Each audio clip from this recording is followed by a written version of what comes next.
نوروز هاتو گلوری حان ججنامه يلبستو يكي او نوروزا بكا جوان نقريه كن سريري كان ججنا نوروز لحمو ملتي كرد دايكن شهيدا قال ما بندس جانگورین آزادی گرتی حبس و زندانات توی ملت کرد پیروز دکم هیبیا جشن آزادی دخوازم کو هر سال ام به هر چهار پارچه کردستان پیروز بکن من ایسال نکاری از آهنگ نوروز دا بشتاری بکم جبر کو قدخیت لسر هنر من هیا جنوا توا پیروز دکم هیبیا سرکتنی جبوی ملت ما قال ما کرد دخوازم جشن نوروزی کردان لحمو تاکی کی کردی بشرف پیروز بر لهر کوی کی ام جهانه دا سری رز و نوازش لمبونه دادا دنوینیم با خانوادی سربرزی شهیدان و کسکاری پیشمرگ قهرمان کان من. سلاورز نوروز و سرسالا کردی توا ملت کرد پیروز بیته. هر چند دل مگل خمگینش بر افرینه. هیویدارم نزدیکترین وقت او ظلم سر کرده هدیه کردن رابطه. ایشالله نوروز افساله ببیته یک ریزیا مالا کرد. هنرمند دیلانار. از نوروز 2018 لقل كردستاني وحمي كردين جهاني وملتي رجلاتا نابين اي مظلوم بيروز دكم برق نوروز روناهيا جيانو برفداني روناهيا آزادية جبون حمي مظلومان بطايبة جبون قل كرد بس سالاية ام نوروزي دمها داري دي جابي كي مدقري يقد كنن آلي كي شينة آلي كي قرية وك إيسال جي بويري وسا بسر قلي كرد هاتن لي جيان بردوامة امي نوروزا خوا لقوري معنايا دمي بيروز بكن ججنا مينتوية چه نابگه ام پیروز نکن جشنا گلی کرد دوباره پیروز با سلاوی گرمی تایبت نایمین یالله فرحار گرانی بیش روزنا منوس فعال ما في مروب سلامی تایبت اندکم لبارسلونا اسپانیا هیوادارم سالی پر لخوشی ببودن و همو براکانو خوشککانی خوشویستی خم لکردستان و لدروی ولاد لهر شوینی که بین انشالله جیانتان پر لخوشی به بختوری به بەدڵەکی پڕ لە غەم و پەژارەوە هاتنی نەورۆزی 2018 کوردی لە هەموو ئێوە ئازان و خۆشەویستان بە تایبەتی میلەتی کورد لە هەر شوێنێکی ئەم جیهانەدا هەن پیرۆزبایی دەڵێم. سڵاو خۆشەویستان، نازانم بە چ دڵێکەوە پیرۆزبایی جەژنی نەورۆز لە خۆم و لە ئێوەش بکەم لە کاتێکە لە هەموو لایەکەوە لە هەموو تەڕەفێکەوە پیلانگێڕانە بۆ لە ناوبردنی خەونی کوردی و مێژووی کورد لە کاتێکە ئەفرین داگیرەکەن کە ڕێک جەژنی سەری ساڵی کوردیە 2718 کوردی بۆی بڵێنەها ئێمە سەرکەوتین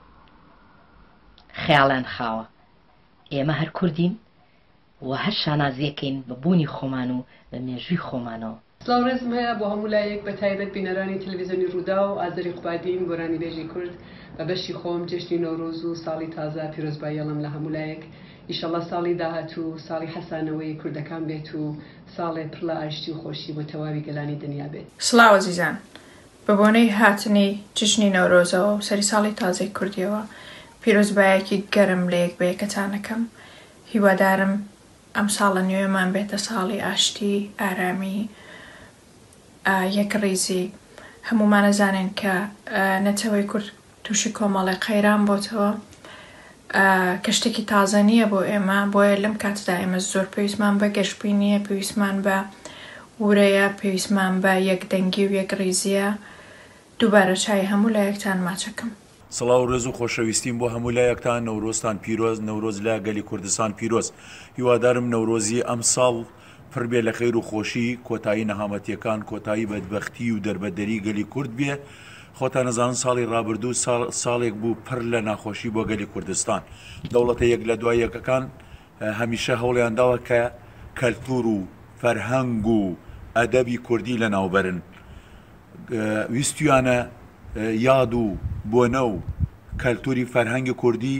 ئەنفال بکەن، لەوانەیە بتوانن خۆمان بکوژن بەس ناتوان یاد و بۆنەکان و کەلتور و فەرەنگی ئێمە لە ناو برن هەر بۆیە جەژنی نەورۆز جەژنێکی نەتەوایەتیە لە گەلی کوردستان پیرۆز لە ئێوەی ئازیز و خۆشەویست پیرۆز هیوادارم هەموو ڕۆژێکتان هەر جەژن و نەورۆز و خۆشی بێ سڵاوێک لە ناخی دڵەوە پێشکەش بە ئێوە ئازیز و خۆشەویست ئەمن دڵنیاخان لە ڕۆژهەڵاتی کوردستان بە بۆنەی هاتنی ساڵی 1970 نەورۆزی کوردەواری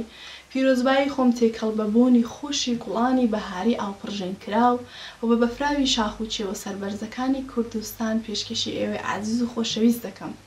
هیوادارم ساڵی نوێ ساڵی لە گۆڕنانی تەواوی ئێش و ئازار و خەم و خەفەت و نەهاتەکانتان بێت و هەروەها ساڵی بەدیهاتنی هیوا و حەزەکانتان سڵاو و ڕێز و حرمەت و خۆشەویستیم هەیە بۆ هەموو ئێوەی ئازیزان و خۆشەویست سڵاوم هەیە بۆ هەموو بینەرانی کاناڵی ڕوودا و سڵاوم هەیە بۆ هەموو کورد و کوردستان ئەوڕۆ کاتژمێر 7 نەورۆز دێت و هیوادارم کە ساڵێکی پڕ لە شادی ساڵێکی پڕ لە خۆشی پڕ لە کامەرانی بەدیهاتنی ئاواتەکانتان بێ لێرەوە هاودەردی و هاوخەمی خۆم بۆ خەڵکی ئافرین دەردەبڕم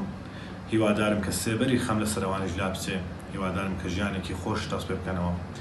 هیوادارم کوردستان بێتە جگایەک بۆ ئارامش بۆ سڵح بۆ خۆشی بۆ شادی هەموو خەڵکی کوردستان ئازیزان و خۆشەویستانم نەورۆزی 2018 لە هەموو خوشک و برای ئازیزم لە هەر چوار پارچەی کوردستان پیرۆزبایی یەکەم دنیا ساڵ بە ساڵ کە تووڕەتر دەبێت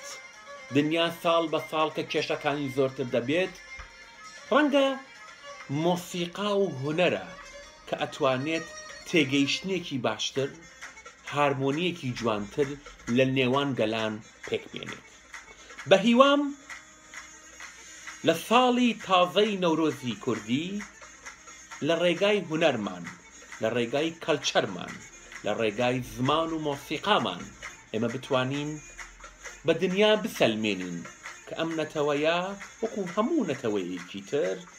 جێگایەکی هەیە لەم دنیاە پیرۆزباییتان لێ ئەەکەم لەشتان ساق بێت و بە هیوای دنیایەکی ئارامتر بۆ هەموو جیهان سلااو و ڕێز هەر چار پارچەی کوردستانê هێویدارم ئەڤ نەڤرۆز ببیتە پێنگایەکی زێدە مەزن بۆ یەکیتیا gelê Kurd bila Kurd bibin yek nemirin yek bi yek silaw û rêz Newrûz cejna mezina Kurdan ji ber ku dijmin û nehezên Kurdan û nedostên Kurdan zorin ji ber hindê divêt agirê Newrûza îsal ji hemî salan mezintir û berstir bîtin hêviya Newrûzeka şad û bextewer bû hemî Kurdan û aştîxwazan û bi taybet bû xêzanên şehîdan hîn her dem li ser û serçavên me